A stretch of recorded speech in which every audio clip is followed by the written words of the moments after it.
So, welcome. Hey, Jamila. Hey, hey, hey. How are you, girl?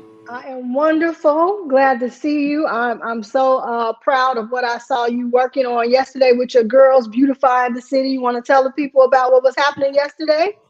Yes, we have our 10th annual now at this point, Love Gives Back Day. Every April, our theme for the month is I serve my community joyfully. So this year, we wanted to do something a little bit different. And so not only did we serve food to the community, which is something that we do every year, but this year we also added the clean and green. So we had a group of girls and mentors to go around in the community, cleaning up, making sure that we are beautifying our community. But not only that, but our girls also planted flowers in front of a safe house. And so that was so pretty. It was so nice to see our girls learning a new skill, but also beautifying the street in which that safe house is on. And so we're just all about serving the community. Are you on mute, Lakeisha?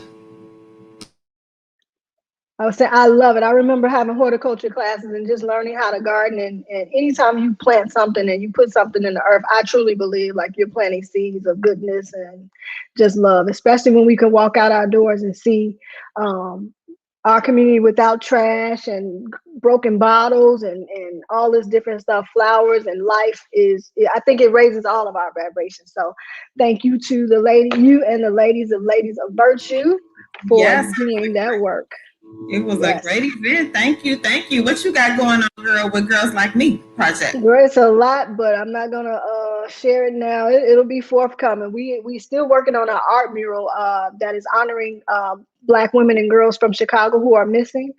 So that mural will be launched in the Bronzeville community um, as a way just to raise awareness about these lives that are taken that don't always get attention, and hopefully we can amplify some stories and get some girls found and rescued. So that's one of the things we're working on. It's other stuff too, but that's what we can share now. It's a good season. It's always good to be a Black girl, but I'm really extremely excited and just anticipating all the great things that are happening for our girls. Finally, I think people are understanding that it takes investment.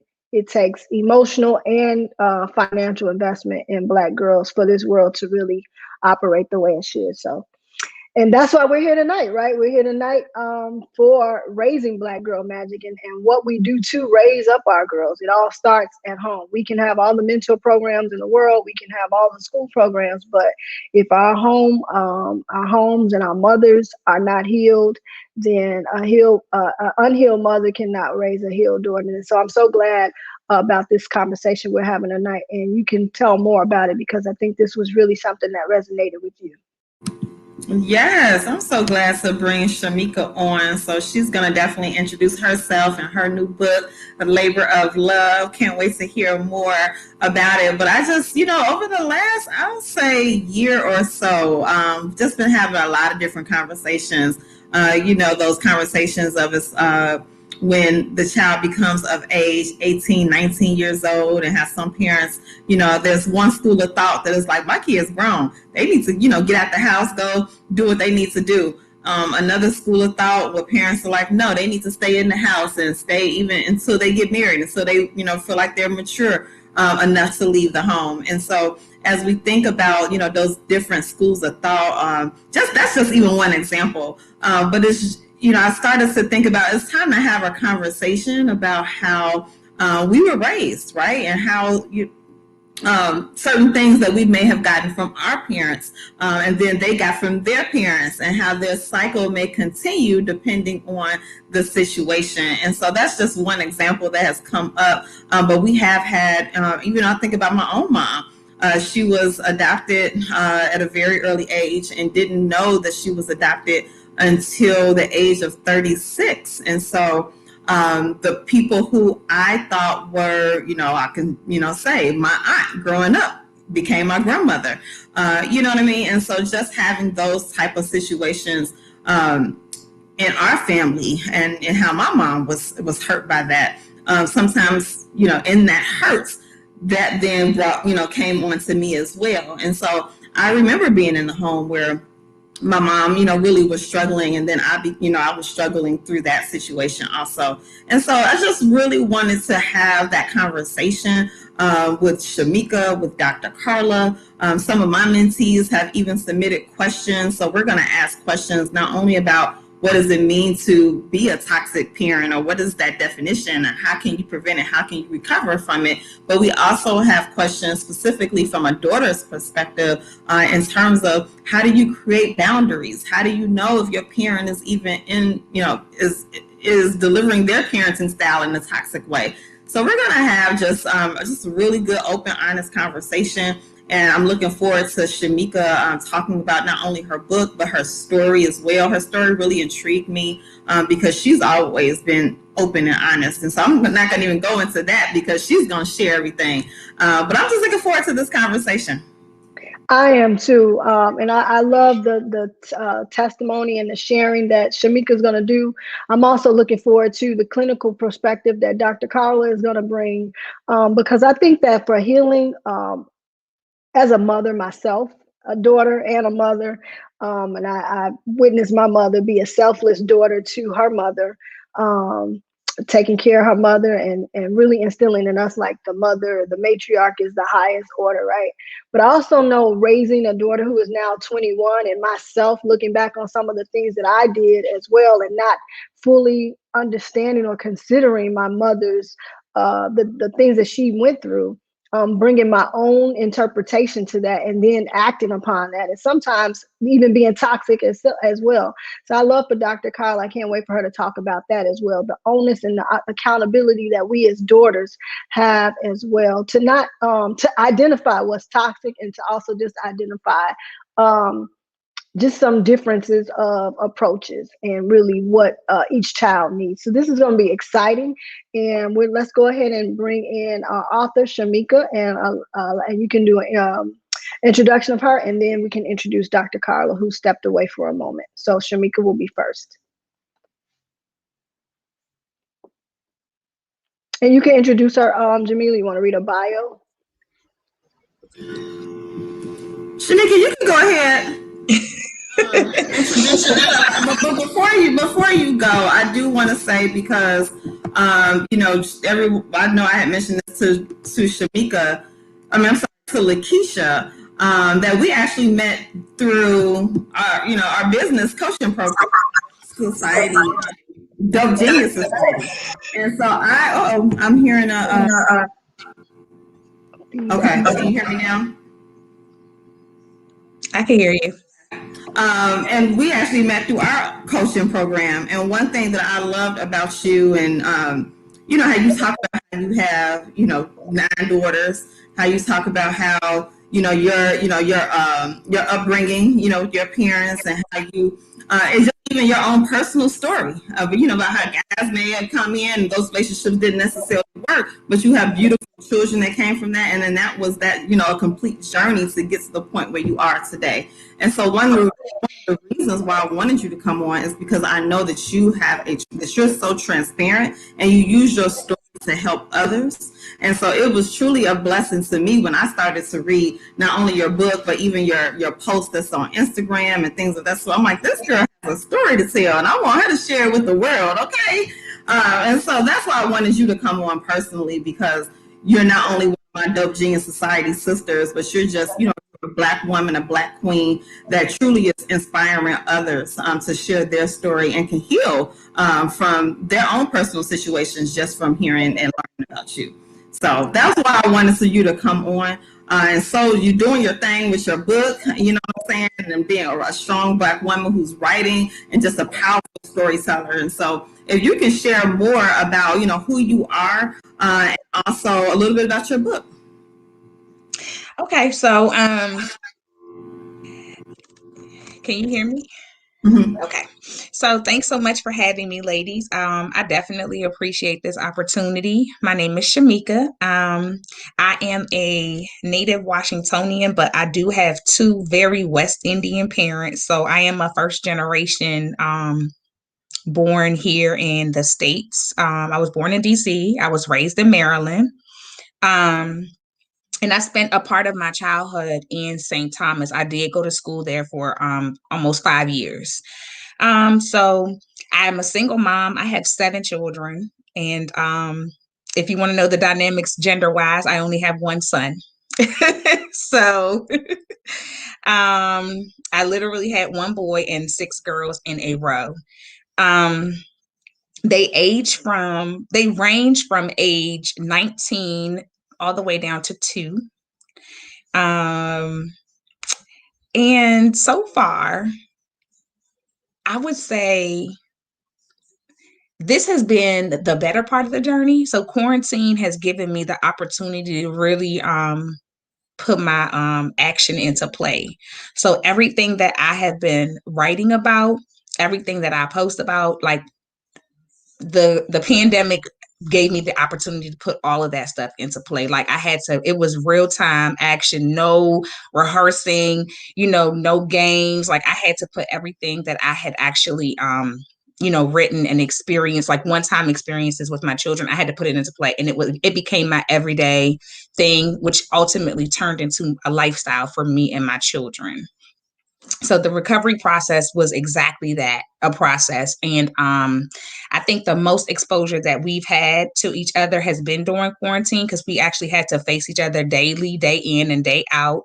And it put us in a place where we had to embrace like our family dynamic, which we never really had to do, because everybody's kind of on the go. I work, they're in school, they've got extracurricular activities, but this kind of forced us to be in each other's faces, healthily, having conversation, learning how to resolve conflict, being a family.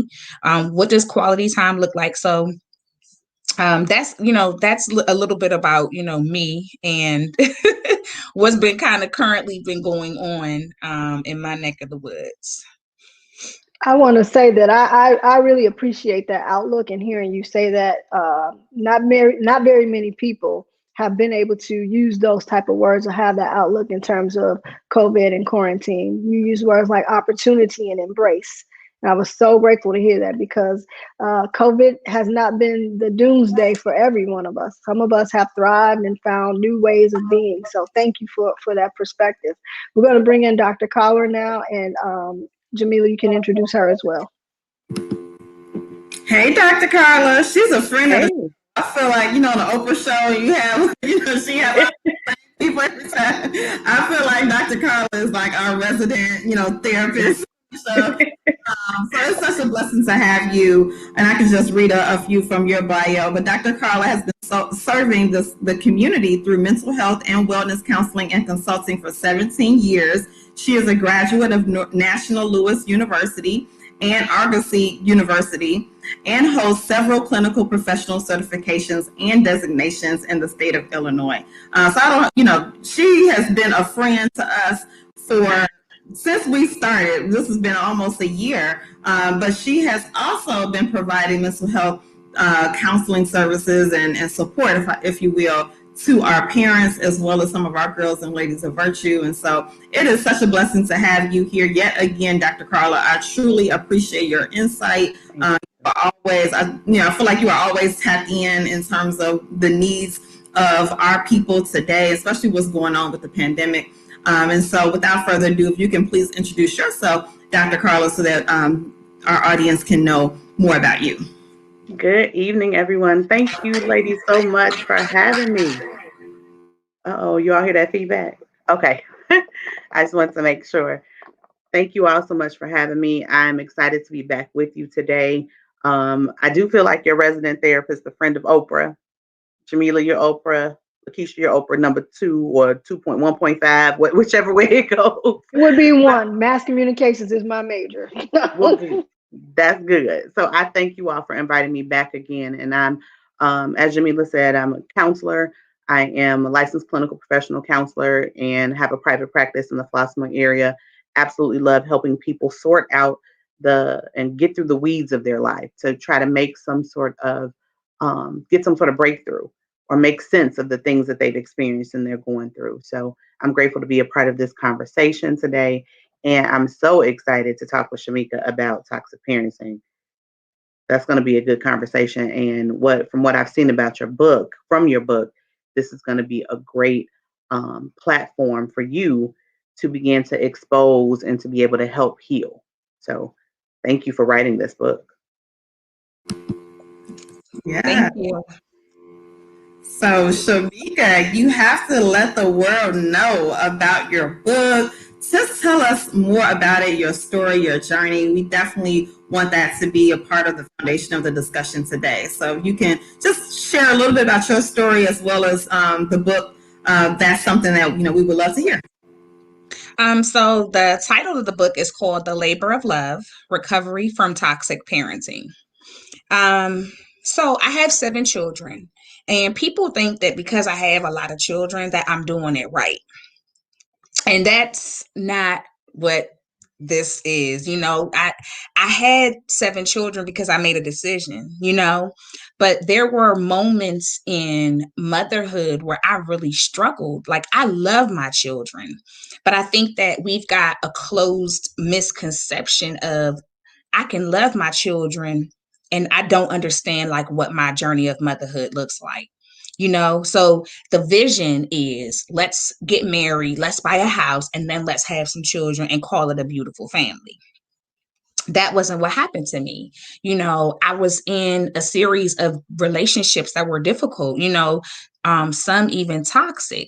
Children were birthed, relationships ended, and then the children, because traditionally we see moms become single parents, not saying that dads don't, but what we've seen is that there is a higher percent of moms becoming a single parent as opposed to a dad. So now here I am with these 7 children. And because of my circumstances, and because I'm compartmentalizing, because children don't know adult conversation. Like, they don't need to know why I'm no longer with their father. They don't need to know that, I was supposed to get a raise at work, but I didn't. They don't know that, the bank account is in the negative, but y'all have to eat dinner tonight. You know what I mean? Like, 5, 6-year-olds and 1-year-olds, they don't understand that kind of language. And for them, it doesn't make any sense. So they're confused. And what happens is, because they're confused, your disposition is a lot of the time irritated, because while we know that they don't understand that language, when you don't allow yourself to communicate properly to the people who you should be communicating to, like a therapist or a good girlfriend, that stuff goes and it spills over to your children. So now I'm not telling my children that your father left. I'm not telling them that I don't have money. And I'm not telling them that for real, I'm tired. What I'm telling them is, shut up, go sit down. You know what I mean? And I'm saying it in such a way that they're trying to figure out, well, all I was going to ask you was for a bottle of water. You know what I mean? But I got to shut up. Or all I was going to do was ask you for a cookie that you said was for us, but you said ask for permission. So they're following rules. And because I don't know how to communicate, that spillover is coming over to them. And it's looking crazy because they're kids. I'm the adult. There's no healthy balance. And so what happens is, I continue to do this. More children come into the picture, and I continue this pattern, and then the children look up one day. And I want to say it's my third daughter. She was like, "You are so mean." And she's 13 now, but she was about 7. She was probably 6 when she said it. She was like, "You are mean. You're a mean mommy." And I think we can handle a lot of things, We can handle our kids folding up their arms, walking off, being mad, being sad. But when they call you a name that's fitting, that's kind of like, oh man, you know what I mean? So when she shared that, she was like, "You're mean."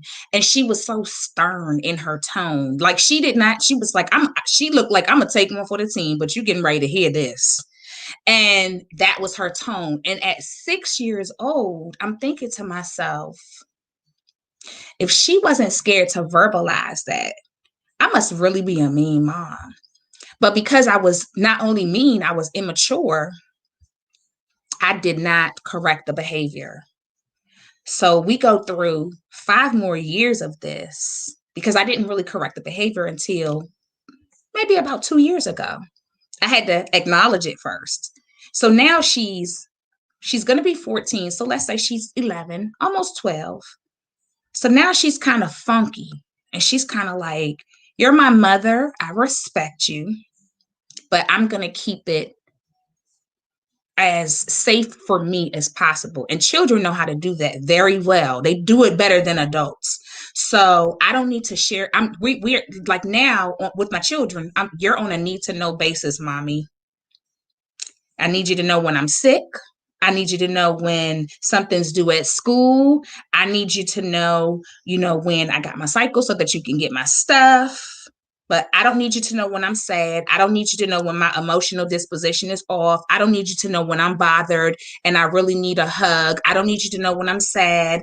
I don't need you to know any of that stuff because you're mean. And so what she did was not that she compartmentalized that stuff. She found somebody else to go get comforted from, which happened to be my mother.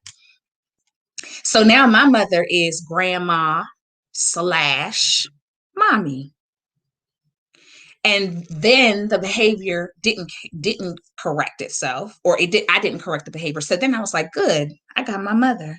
So I went into this cycle of, I'm gonna go ahead and live life because my children have my mother.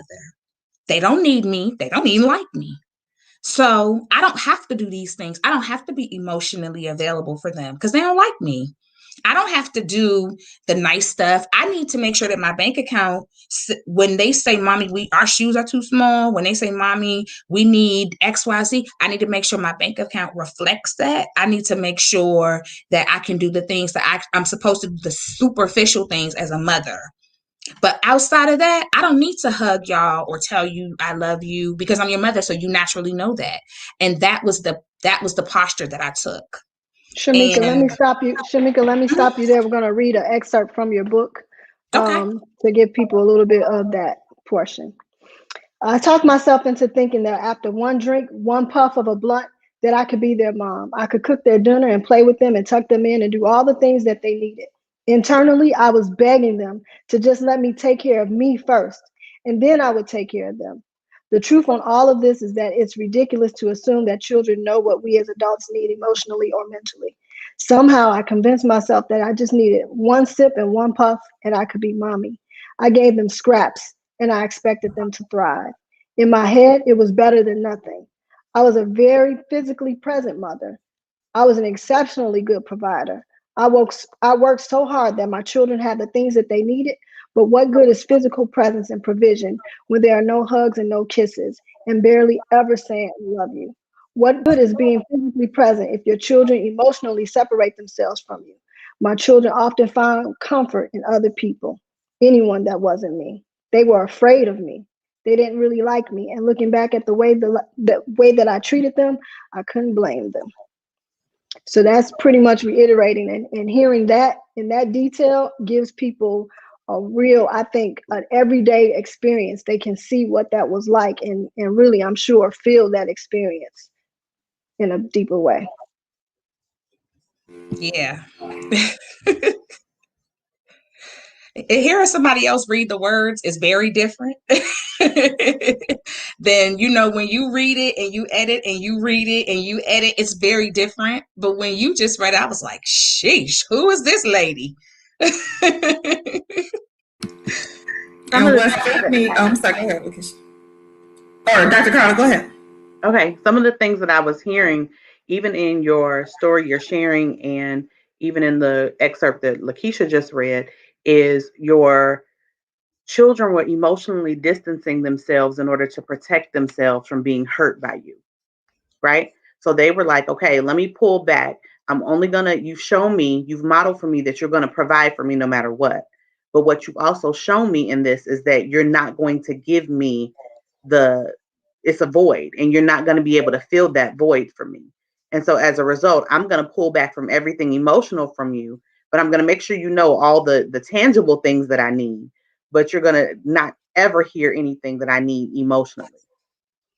And so also, secondly, what I heard was validation. So you might not have understood that you were looking for that validation from your children, but when they invalidated you, when your daughter said that you were mean, you were like, okay, Well, now I'm offended, and now I'm about to go do what I need to do for me. And so that happens a lot of times. So it was a pulling back from them and a pulling back from you of the thing that they probably, both of you all needed the most, which was that emotional connection.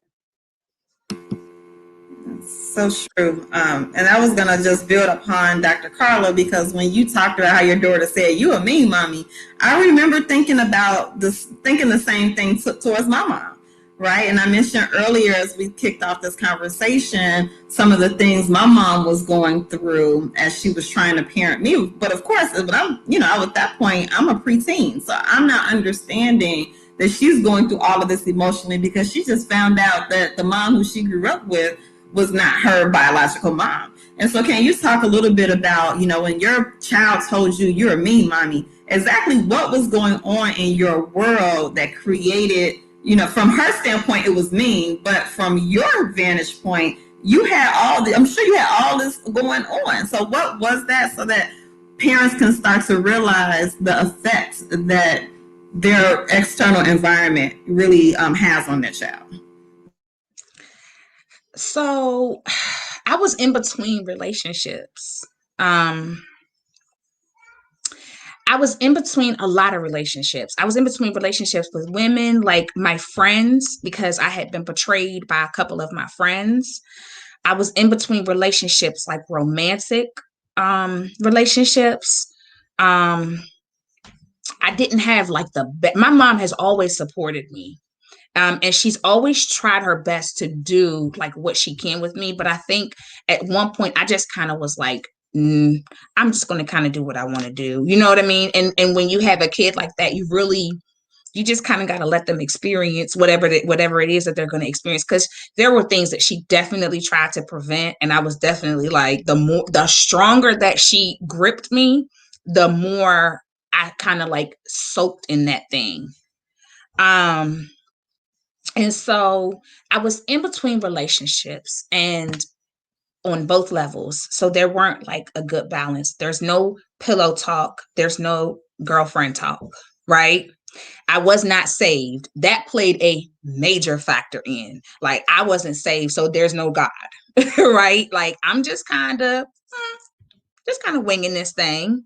And because I know everything, who's going to tell me that I'm wrong? And because I'm mean, who's going to approach me?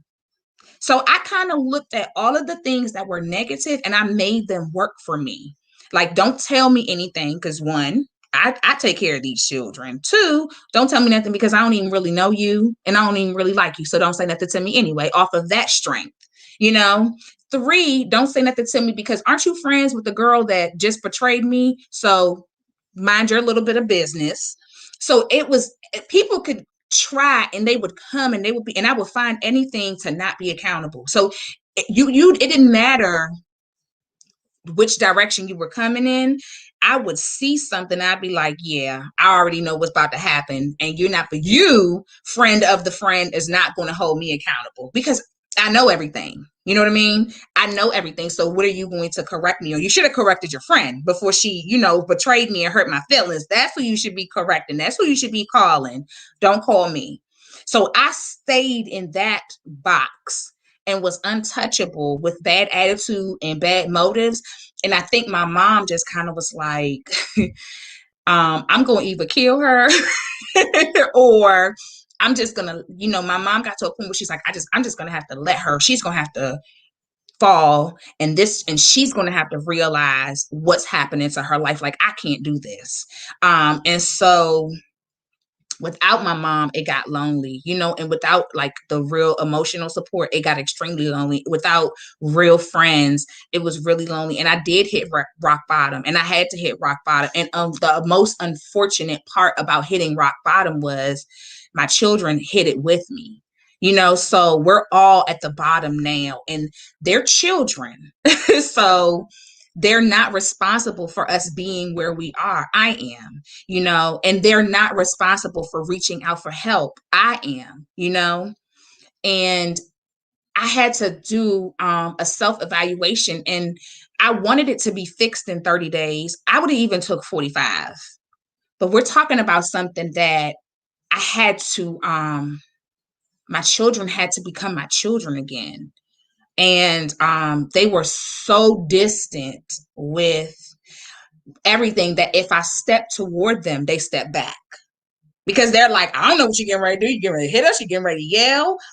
Like, we don't know what's getting ready to happen. So, no, you stay in your space. We're going to stay in our space. And I'm going to respect you because you're mommy, but don't cross that line.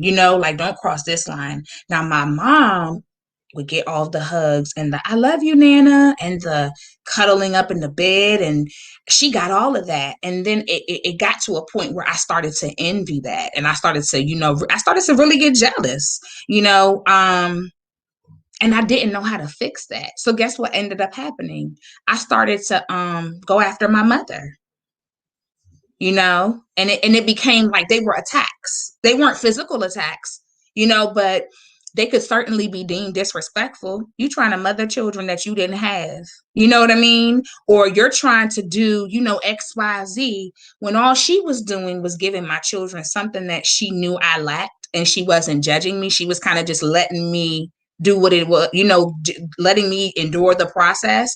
But meanwhile, children still have to be cared for. And that was the step that she was just like, I'm not going to let my grandchildren, be double voided because I'm so absorbed in my child's life. So, those were like the beginning phases of, all right, I have a problem. You know what I mean? Like, this is me at the door, like for Alcoholics Anonymous or Narcotics Anonymous.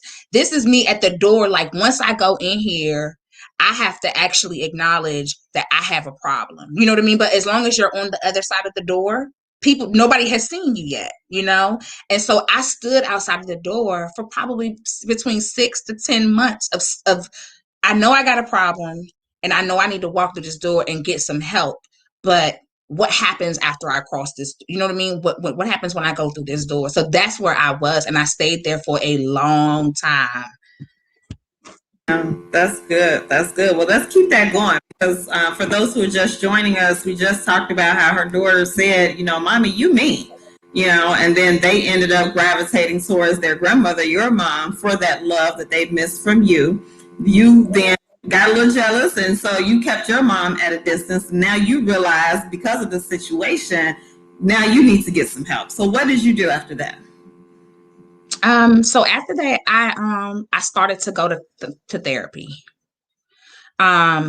And I went to therapy because everybody was talking about you can have Jesus and you can have therapy. And I was like, okay, so I'm gonna go ahead and do that. I'm gonna have me Jesus and I'm gonna have therapy. I started in ministry and then I went to therapy. So ministry was my outlet. And what I did was I served the underprivileged community, the at-risk community, vulnerable population. So I spent a lot of time in homeless shelters. I spent a lot of time at women's safe houses. And guess what I was faced with? Me. A lot of those women were just like me. And so I'm listening to those women and I'm rubbing their shoulders and I'm telling them how awesome they are. And one day a woman was just like, well, what about you? You never really told us like who you are and what you got going on. Like, you just come, you show up, you got goodies, you make us feel all nice and warm and fuzzy on the inside. But what about you? And I think I stood in that frozen position, like time had stood still, because what do you tell? Because you can't lie to this population because they rely on your truth. And I figured as long as I didn't have to give it to them, we would be good. But what are they going to look at when they see me? And some of the things that they talk about, I mirror those behaviors. Am I qualified to still come in here and, serve and still do what I do? And so I sat down and I started to talk about the broken relationship that I had with my oldest daughter, and how sad it had made me because I had missed so many things out of her life, and one lady came over and she was just like, yeah, my daughter is, I think she said her daughter was 30. And she said, yeah, and we haven't spoken in years. and I don't know what about that hit me, but it emotionally like hit me. And before I know it, I'm in the shelter just crying. And I'm just like, okay, what's happening? you know? And I'm telling her how I don't know what I miss about my children because I never did those things before. So I don't know that I miss time in the park because that wasn't something that we did regularly. I don't know that I miss, her coming in the bathroom and standing on the toilet. Like you always see these pictures of little girls standing on the toilet watching their mom put on makeup or, they're putting on their high heel shoes or that wasn't what my older daughter did. You know what I mean? And I struggled with, I couldn't find a memory that was like me and her. It was our thing. And I tried and I was just like, I don't think I have anything, like I don't know what I miss. I just know that these children don't think I'm their mother. They just think I'm the lady that had them. I don't think they think I'm their mom. I don't think they think that I love them. I don't think that they think that, I even like them. And that was the opening of, like Houston, we have a problem. And I think I was still on the opposite side of that door of walking in to really get my help. And when I walked out of there, I made a decision that I was going to tell somebody that I was connected to. And I did. And I talked to somebody who was like a spiritual mentor to me. And I told her that I was struggling in this area. And I didn't know what to do, Now this so is I didn't know. Uh-huh. Yeah, this is very interesting because I think I like for people to see themselves. A lot of times people can hide behind, oh, I didn't do that. I didn't drink or I didn't smoke blunt. So that's not me, right? If people can't really see it. So I wanted to go back into the book. And by the way, if you're just joining us or you're watching the replay of this, we're speaking with Schemeka Bowlin, who is the author of the Labor of Love book on toxic parenting. So Schemeka, I wanted you to also you were a very involved parent. Like you said, you went to the PTA meetings, you said, you put on the front with your girlfriends at your brunches. All this is in the book, y'all, so you got to read it. But you put the face on to hang out with your girls at brunches. So you were on the outside. If someone was looking on the outside in, they wouldn't have noticed these things about you. So I want people to understand that yes, you can be involved, you can volunteer, you can do all of these service projects, but what your home life looks like behind the door, only you know. But if you hear anything that resonates with you that you can identify with, please really connect to this story, that it's not just people that's out in the street smoking and whatever else. Like this is for everybody of every income bracket, every background, suburb, city, wherever you are, this could pertain to you.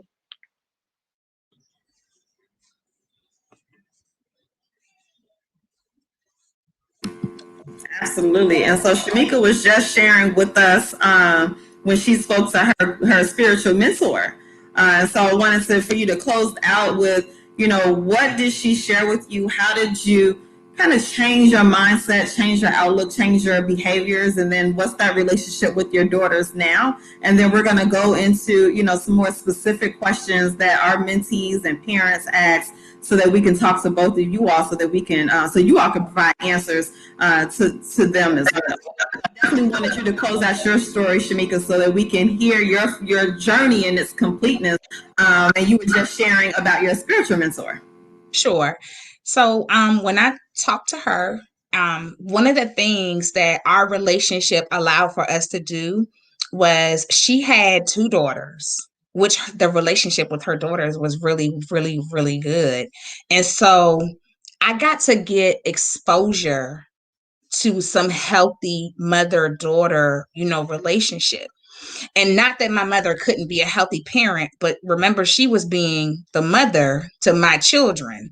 So I was able to look in the window of another life and see what hard conversations look like, when you disagree with your daughter or your mother, how you reconcile without having like a big fallout. I got to see how when your life evolves as a daughter. So, one of her daughters had gotten married, and she was preparing for her marriage, and just watching all of these different life changes happen, and how she respected her daughter's space, how she still had a relationship, how she still managed to do ministry, how she still had time for me. And I just was able to watch that.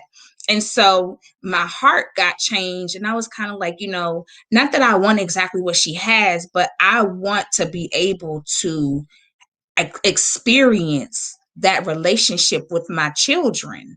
And that was what led me into the therapist. So my first therapist session came from, okay, here's the problem. I know what the problem is, but I need to be able to speak to somebody who's going to be able to not judge me, but give me the ability to critically think about my next steps as a parent.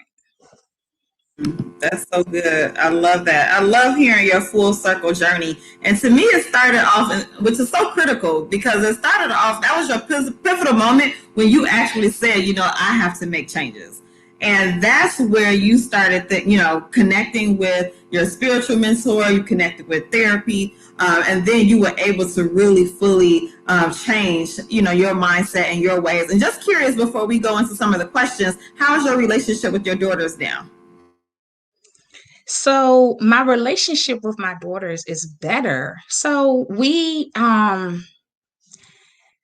my two older daughters are 18 and almost 14. They are actually really close.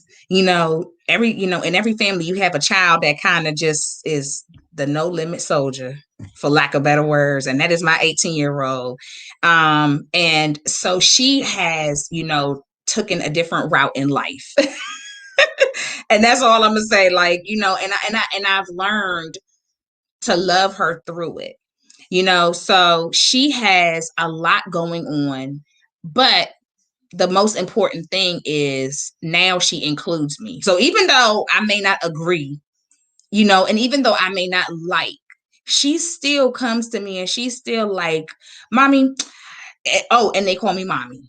So I have gotten, I had my title that went from ma, and now they're like mommy, and I love the fullness of the title because it makes me feel like, I feel like I've earned that, and especially since they're, these are adult children. So she calls me mommy, no matter if it's in a text or she's on the phone or she's in my face.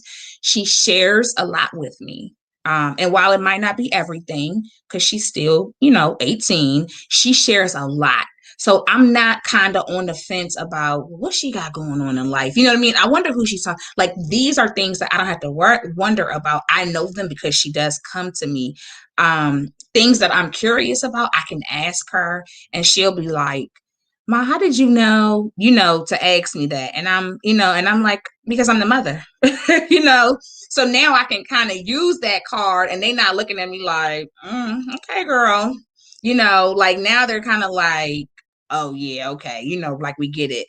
But my younger girls who weren't as exposed, those relationships were easy because little kids are very different from preteens and adult children. They forgive at the drop of a dime. Like they forgave me, like I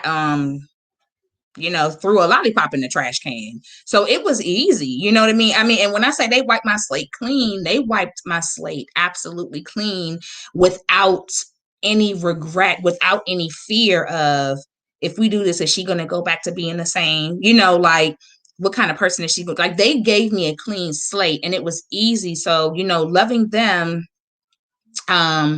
became not a task. It became a real joy. And I got to embrace, the jokes. Some of them are not always funny, but I laugh at them because I'm getting the jokes now. Like, you know what I mean? And then hearing my mother tell me, like my mom texts me, and she does this now. Like she texts me, and she's like, no matter what you may have experienced, you're a great mother.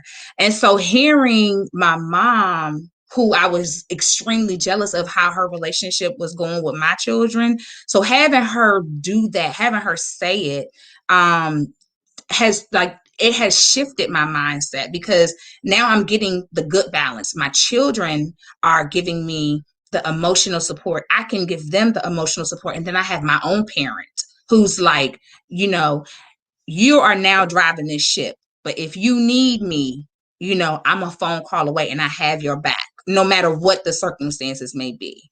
So it's been a really, really good journey. And I think I appreciated being in the quarantine more than when we were not, because like I said, when we weren't, we were busy, but this forced us to be in a space and give us opportunity to really work on our relationships individually and collectively.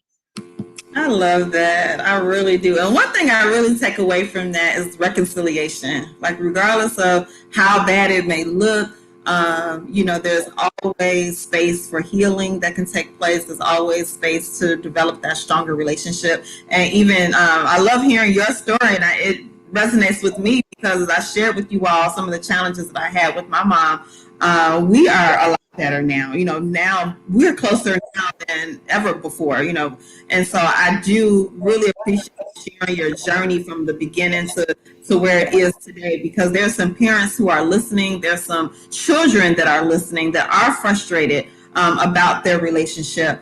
And that's why we're talking about preventing and recovering from toxic parenting. But there's always, joy, at the end. And so that's what I hear from your story, is that regardless of how it may start, joy comes in the morning. And so thank you so much for sharing that story with us. So we have some specific questions about toxic parenting. And so one, I'll just give a definition, but Dr. Carla can totally jump in terms of the definition of toxic parenting. But as what I'm finding through research is that it's an umbrella term for parents who display some or all of the following characteristics, whether or not your parent is emotionally unavailable, narcissistic, uncaring, does not show as much affection. So those are some of the things that I saw through research. But Dr. Carla, can you go a little bit more detail in terms of what toxic parenting is all about? Yeah, so toxic parenting has a component of damage. And so when we think about someone who's a toxic parent, because we kind of throw that phrase around a lot, this generation thinks everything is toxic. And so when we think about toxic parenting, it's causing emotional damage. So it's a behavior that's done or words that are said that cause emotional damage to a child or even a young adult, and it impacts the way they see themselves. So the words that are being said, the different things that are being done to them, whether it's withholding emotion from them, being overly strict. I mean, it's a lot of things that can encompass toxic parenting. It ultimately makes the child say either I'm not worthy, or they start to replay those things that are being said to them, or I'm not worth being loved. And so the main component is that it causes emotional damage to that person.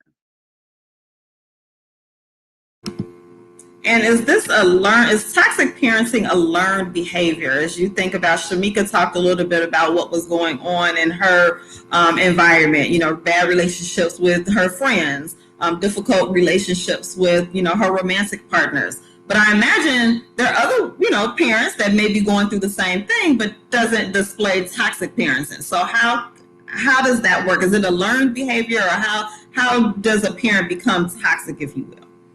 So it could possibly be a learned behavior from childhood. If you think about people who have experienced any sort of abuse when they're younger, they may end up growing up to be a parent that's emotionally unavailable or in a protective place. And so it could be something that's learned through experience, but it also could be kind of what Schemeka said. And I don't know your entire story and your history, but what it sounds like you said is some things are happening to you, in your life that caused you to shut down and caused you to pull back in a way that wasn't healthy for your family. And so I think that it can be a learned behavior, and it also can be situational and experiential. It sounds as if it's responsive too, like responding to your environment and other circumstances. Dr. Kala, I would also like to ask you, so we, like you said, we throw this term around a lot, toxic, everything toxic, right? Yeah. But what I'm hearing and I like your your opinion, because I'm not a clinician. But what I'm hearing is that if you're a toxic parent, you're probably toxic in other areas too, right? You're not so toxic people, and I hate to call people toxic because we're not our behaviors, but Yeah. people who are this way, they become parents. You don't become a parent and then become toxic. You are Right. already those things. So I would love for you to kind of expound on that.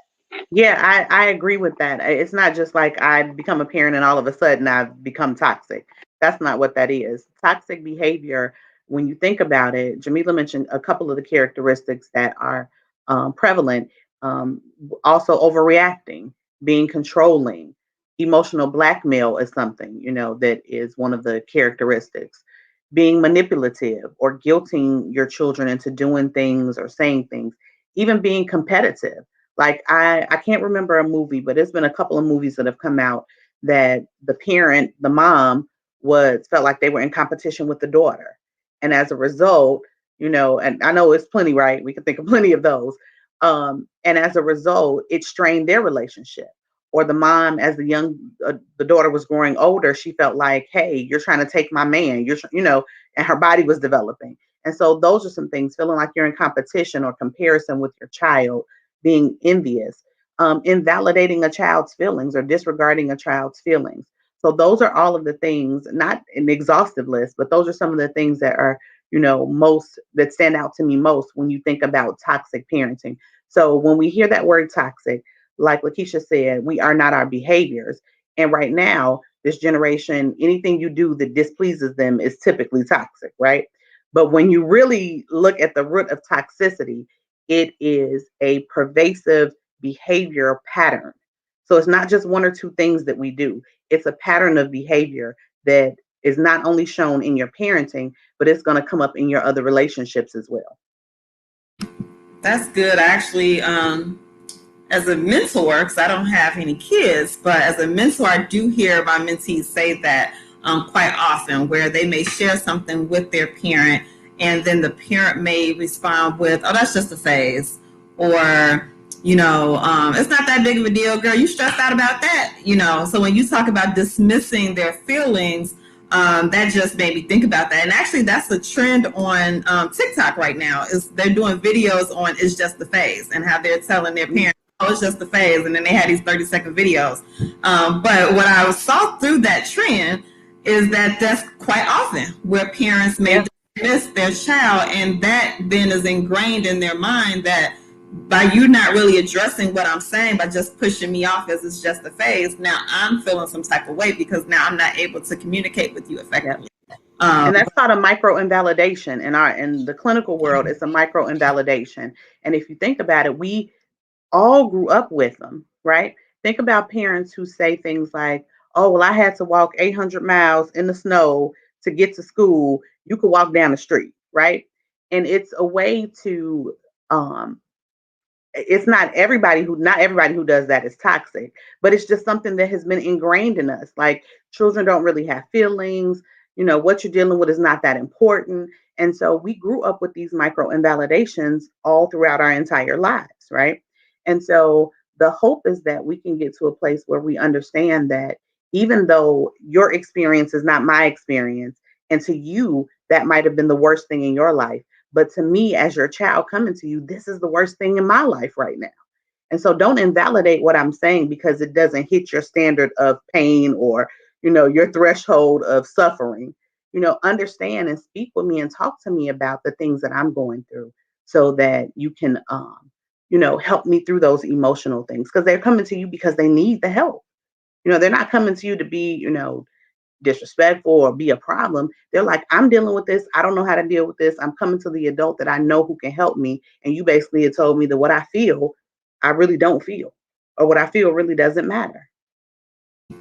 No, And I'm go ahead, sorry. Schemeka. Go ahead. And Dr. Carla, that was so pivotal. A lot of the times we don't realize that we are our first respondents to the children's needs. Like, when the child thinks of a 911, let me call my mother. You know what I mean? And I think that because, like, for me, one of the things I struggled with was valuing myself. That even came in the form of parenting. I was like, yeah, I may have a lot of children, but I don't really know what I'm doing, you know? And who can I say that to that's going to help me and be like, oh, girl, because your friends will do that. Oh, girl, you got this in the bag. And no, I don't have this in the bag. Like, I'm literally going crazy, you know? And I just want to take like a nap, or I just want to go do something for myself, even if it costs $10, you know, like I just want to do something that doesn't require mommying, you know, house, work, you know, and how do I escape this feeling, you know, if I can't even get 10 or 15 minutes to myself because I don't think that I'm worth that. Like, I don't think that I'm, you know, I don't value myself enough to say, you, girl, you deserve 10 minutes. You know what I mean? Like, go ahead, take you that 10 minutes unapologetically. And so that's where it came into where I can't be your first responder because I don't know how to do that. So when you are screaming that you need help, I'm looking at you like, girl, I need help too. You know what I mean? Like, your mama need help. You know, like I can't get you the help. Can I tell you my problem since we over here talking? That's how I felt like when my children were coming to, and then I know they probably was like, oh yeah, she is tripping for real. Let me call Nana. What in the world? You know? I legit, I tell my mother this, and this is a running joke. I legit tell my mom, I'm like, do my kids be like telling on me? And she be like, all the time. You know that shirt that says, if mommy makes me mad, I call grandma. Like, listen, my mother is like, my mother will call me, and sometimes she'll call me because it's like, I need to talk to you, and sometimes she'll call me cracking up, and she'll be like, so you know your children called me, right? You know, and I'm sitting on the phone like, Lord, well, which child? Because we had a whole bunch of situations going on, and what did they say? Because yeah, and you know, she will navigate through the joke, you know, and even if it's like a joke, she'll still be like, all right, but this is still a mommy moment. Let me kind of let me bring you back to, you know, like what I really called for. So it's important. I did not realize that when my children like, I need help, like I didn't know that I was their first point of contact. No, that's good. And it's really good that your kids have someone safe to go to, right? Because sometimes young people don't have anyone to talk to. Then they talking to their friends, and you know that's all the wrong answers right there. So it was really good that, you know, your child had a grandma, or other kids may have mentors and aunties and so forth to be able to provide that safety that you know their children may need. And two questions that I have, and I know Lakeisha had questions from a parenting perspective. My questions are from my mentees' perspective as it relates to from their perspective. What are some strategies to help with parents? Oh, I'm sorry. Here's the question. How do you approach a toxic parent about their toxic behavior? So we heard from Schemeka's story that her daughter was just like, you mean, you know. And sometimes it was really good that you responded in that way, because sometimes when the child says you mean, that sparks up a whole other argument. It doesn't lead to, you know, that was the beginning of your journey to healing. And a lot of times that's not everybody's story.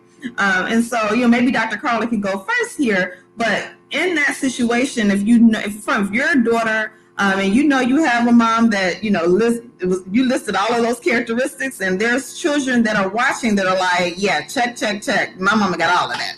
So what, how should they go about approaching their toxic parent? So the one thing I want you to know about this is a lot of times the parent may not have any connection to the behavior as being toxic. It may just be something that they were taught, or they may be, like Lakeisha said, a response from an experience. It might be a trigger response.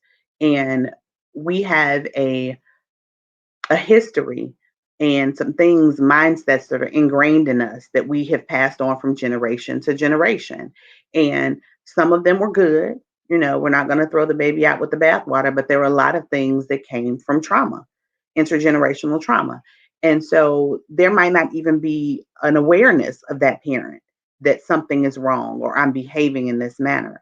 So I would say if the child is mature enough to have a conversation, because you don't want it to come off, especially if this is a parent that is actually toxic and displaying toxic traits, it's going to come off as disrespectful if you challenge me. Okay. A lot of parents, you don't challenge parents. It's disrespectful if you point out my behavior. No, I'm supposed to point out your behavior. You're not supposed to turn around and point out mine. Right. So if the child is or young adult is mature enough where they can have that conversation and they feel emotionally prepared enough to have that conversation and know what the outcome is going, be okay with whatever the outcome is going to be, then a conversation would be the first step. Okay. But you have to understand, that's why I said a child is mature enough, what you want the outcome of the conversation to be. Okay. Do you want you to bring awareness because you want the behavior to change? Or can you go into the conversation because you want to express yourself and how you've experienced your parent without the expectation that they will change? And so understanding what the outcome that you desire is before you go into that conversation is going to be critical, because a parent who is displaying these type of behaviors may feel attacked and they may not receive it well, and that might create a further divide in the relationship. So having a conversation, but understanding what you want that outcome to be, because for some children it may be enough just to express to them, this is how I've experienced you. I might not even want you to change, because at some point you may not be able to change. You might not have the awareness. But this is what I wanted to let you know. So I have 5 children, and this has been a running it's been a running phrase. I think they're probably tired of hearing me say it for the last probably 2 years of their transitioning into young adulthood. I've told them, I'm okay with being the villain in your narrative because I can't control how you experience me as a mom. I know what I did and I did the best I can, but I can't control how you experience me. So if you decide that you want to say I'm toxic, if you decide that you want me to be the villain in your narrative, that's okay with me. But that's from a different place of awareness because I'm able to have those conversations with them. For a parent that's actually toxic, that might not be the outcome of the conversation. So that's why it's important to have the outcome, of the conversation, what you expect in advance. No, that's good. That's good. I was just thinking about my own life. I'm like, yes, that's good. And then the last question is, so after you have those conversations, sometimes, and I like how you said, I'm okay with being the villain in your narrative, because sometimes, regardless of how many times you have the conversations, some behaviors won't change. And you also mentioned that, right? You also said my outcome is just really for me to express it. Because I always tell my mentees, you can't change the situation, but you can change how you respond to it. So even though, the outcome for the child may just be, hey, this is how I'm experiencing you, this is how I'm feeling, and then that's it. They got out what they needed in a respectful way. And so just moving beyond that, with my last question is, how do you create boundaries with your parents? Because sometimes those parents won't go through that full healing journey that Schemeka did. They may stop there to say, I don't care what you got to say. This is me, whatever, however that response may be. And I'm just, looking at both sides of the coin here. If that parent decides that they really don't want to change, and maybe later down the line they will. And so that's why I love Schemeka's story, because there's always a chance or a space for reconciliation. But let's just say in this season they're not willing to change. How do you create boundaries? And so that's going to be another thing that the child needs to determine the outcome, right? What do I want this to look like for me? And I know it seems like that's a lot of pressure on the child, but the boundary setting has to be on your end, because the toxic behavior is coming from the other side. So you can't expect someone who's exhibiting toxic behavior and has no awareness to adhere to set the boundaries themselves. So you have to decide, is this a relationship I want to keep? Is this a relationship that I may have to step away from for a little while I heal? And of course, if you're a younger child, it's not really much you can do about that, because in most cases, you're in the house with this parent. You're not going anywhere else, until you're a young adult. But for our young adult and adult children, it has to be, I'm deciding that this is what I will and will not accept. Just as like you would accept with or decide with any other relationship that you would be in that might be harmful to you. What am I willing to accept? Am I only going to see my parent on holidays? Can I only stomach them on holidays? Am I going to not accept every phone call that they reach out, or every email? Am I going to let them know this? So setting boundaries is going to be, unfortunately, resting on the young adult child in order to do. So they're going to have to determine, what do I want this relationship to look like? And based on what I want that relationship to look like, these are the things I am willing and unwilling to accept from my parent going forward. No, that's exactly. Well, my mom and I were going through our season of, not getting along and so forth. That's exactly what I had to do. I had to create boundaries. There were times where I did not answer the phone, and certain things. I had to do what made me feel good in that moment because again, you can't change how someone else, acts, but you can change yourself and how you respond. So the only way that I knew how I was going to respond is in the proper way, is if I chose the days that we spoke, as long as I had a good night's sleep, as long, I had to make sure I was happy and healthy and whole that day. And then I'm able to talk to someone who that moment was displaying toxic behaviors. And now that we're in a different season where we have a phenomenal relationship, I look back and I'm so glad that, I did create those boundaries. And so you're absolutely on point about that, Dr. Carla. So thank you. And then Lakeisha, I know you had questions specifically just about from a parent's perspective and going through that healing process as well. Well, not so much from a parent's perspective, but just as a child, right? To a parent, because I think Schemeka alluded to it as well. And me being a daughter and having a daughter, you can kind of look at the patterns and see, well, this was what my mother was talking about, and you go through it with your own child. So then you recognize, okay, right? I know for me, myself, I know that I probably was displaying some toxic things towards my mother because of based on as a teenager. And I don't want to even call it toxic because everything is labeled as toxic. But I know there were some things that I would have said my mother was toxic about because of my teenage understanding and my teenage mind, right? And sometimes you carry over things like maybe your parents divorced and what you thought should have been the way that things should have gone, it didn't. And so you resent parents maybe, sometimes. And then you get to adulthood or to that late teenagehood and you continue these toxic things like going in your room and not speaking to your mother or not coming out and not having good communication skills, even though that parent is reaching out, even though that parent is trying to do the best that they know how. But as you said, how we experience parents is not their doing. And you can take 5 children from one household and they're going to all have different, opinions and perspectives.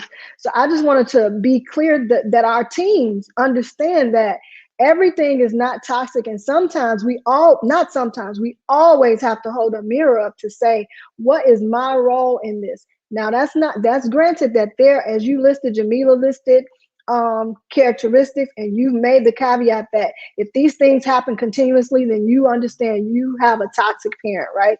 But if you can't say that this is the pattern, like this always happens, then your parent is not toxic and you all just have some conflict resolution. And so I wanted you, Dr. Carla, to kind of talk about how teens can kind of self-check so that they don't become older like Schemeka, who her mom was just there trying to protect her grandbabies and do the best by her grandbabies, and she's reacting in her own way. So how can people self-evaluate and self-check that they are not then being toxic towards their parents? So the hard part about that is we're dealing with a population who is still very impulsive, still does not have fully developed brain capacity into their mid 20s. And that's not a knock. That's just how brain development works. And so there's some things that they may not understand. So you know how we hear older people say, you'll understand it when you get to be a certain age, right? We heard that all the time, all our lives. But what I recognize is a lot of children, not all of them, because some have an innate empathy. They don't see their parents as human beings with lives and feelings. Okay. So they think the parents exist solely for the benefit and the care of them. And there's some things, and Schemeka mentioned it, it was some things they didn't know that she didn't get the raise and she couldn't provide for them. She was frustrated and irritated and spoke out of her frustration and her fear because she knew she wouldn't be able to provide for her children. But on the other end of it, the kids don't know that, right? And so when we think about the behaviors, we take those same characteristics that we mentioned about adults, about the toxic behavior, that can be the same characteristics that children exhibit. Okay. I don't necessarily know that they're going to have an awareness right away, because again, that brain development is happening, but they also are kind of self-centered, have a lack of empathy. They also have things like difficulty with attachment and dependence on others. They have, they disregard and they invalidate people's feelings. They are envious and manipulative as well. And so it may take someone in their world to help them to highlight those things that they see and help them to develop that self-awareness. And it may take, hopefully, the parent to be able to start pointing out those different behaviors that need to be corrected. And so for Schemeka's children, they had Nana, they had the grandma, right? For other children, it may be a teacher, or it may be a mentor, or it may be a counselor. But the awareness is going to happen during this phase with assistance. So it might not be an awareness that comes out of the child, but they may need assistance to figure that out. Well, I hope those of you who are watching will continue to spread this and rewatch it and share it with your parents, share it with your schools.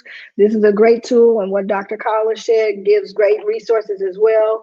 Schemeka's testimony, hopefully you can see yourself or see someone else, because I could relate to some of the things that you said was toxic. Like, I know my children would check that off on a box right away. I cannot say that my parenting has been perfect. I cannot say that I was perfect as a teenager. It's really just a full circle. Schemeka, we can get the book at www.payhip.com/girl write her. That's scrolling down at the bottom of the screen here. But can you also tell them how they can follow you if you're on any social media, or if you have an email that they can, or website to visit? And then Dr. Carla, the same for you. If people want to get your services or have you come and speak, how they can reach out to you both. Sure. So my Facebook page is exactly how it appears on the screen, Schemeka C. Bowlin. And I am on Instagram at Girl Write Her. Or I think you can type my name in and I pop up as well. My website is under construction, but it's www.girlwriteher.com. And so those are the only platforms that I actually use: Facebook, Instagram, and soon to be my website. And for me, CLS Comprehensive Services is in Flossmoor, Illinois. And our Instagram and Twitter are CLS Counseling. Our Facebook page is CLS Comprehensive Services. And our website is also under construction, but you can still view the current website at www.clsservices.org. Well, it's been a privilege doing this series with Ladies of Virtue for Raising Black Girl Magic as a collective. And I just want to say that I hope that this conversation continues. It's not something that I think we can handle on our own. None of us can really recognize certain things. It really does take professional help to recognize some of the patterns that we display and just some of the characteristics, and to help us when we get to those things, right? If we have these tools before we get to a circumstance or a situation, we're better prepared to how we can respond. So I think that these conversations are helpful, and I hope that you find it helpful as well. Jamila, you want to tell people? I'll tell people how to find Girls Like Me, and then you can share about Ladies of Virtue. girlslikmeproject.org is where you can find us. We're on Facebook at Girls Like Me Project. We're also on Instagram at Girls Like Me Project, and we're on Twitter on Girls Like Me PROJ, Girls Like Me PROJ. You may also be watching this on the Girls Like Me YouTube channel, and sign up for our newsletters. Our summer program, we'll be accepting membership for that in the next couple of weeks. And that's all. This has been such a phenomenal conversation, sis. Schemeka, I just love you. I love that just your journey has truly just been so inspirational for me, as well as I know all the women that have been watching. Dr. Carla, thank you so much for coming. You come time and time again. I appreciate you. Love you dearly. And of course, Lakeisha, my sister in this mentoring movement, you have been there. We've been there connected. It's been almost 10 years now, it seems. But yes, so I'm the founder and CEO of Ladies of Virtue. We're a mentoring and leadership program for Black girls here in Chicago. If you would like to stay in touch with us, please go to Instagram or Facebook at LOV Chicago. And also, I wanted to just let the audience know that if you are interested in her book, Labor of Love, we want to gift that to you. Can you put your email address in the message? Just DM us on Raising Black Girls, Raising Black Girl Magic. We'll DM us, give us your email. We'll be sure to respond with that, with the to make sure that we get your address and everything. And so we will. I know Schemeka mentioned that her book will be available towards the end of April. So expect those deliveries sometime in May. But we wanted to definitely gift those who are watching today with her book, because we know that it will truly bless you. So if you send your email by tomorrow at midnight, you will receive the book. And I also, Jamila, wanted to take a second to just acknowledge our other partners and our other sponsors. So the Golden Institute, Chicago Peace Fellows. This is a project of the Mutual Aid Collaborative. And also to acknowledge Nehemiah Rising, as well as Imani Community Development Corporation, Don Hodges and Michelle Day. Thank you all for the support. Thank you all for tuning in. Like, share, spread the word about this video. Please reach out to Dr. Carla for mental health supports. This is not the season or time to be shy about needing support and therapy, and also support a Black woman author. I'm all about that as an author and a writer. It's all about supporting that. So everybody, support, support, support. It has been a wonderful evening, everyone, and we will bid you all farewell. Good night.